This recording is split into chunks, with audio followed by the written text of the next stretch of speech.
Hi guys, my name is Princess Dayan F. Aguilar. Welcome to mini vlog. Honor X9 5G.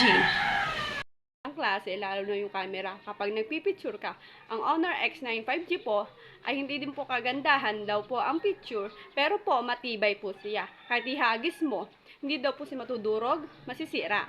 Ang Honor X9 5G po, maganda po ang klase. Ang battery niya po ay 500 pataas.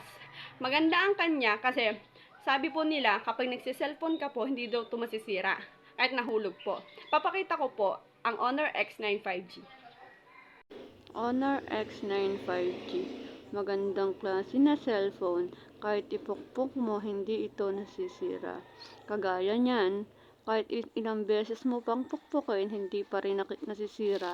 Hindi pa rin siya nadadamage. Tsaka nababasagan. Hindi katulad ng mga ibang cellphone na basag na.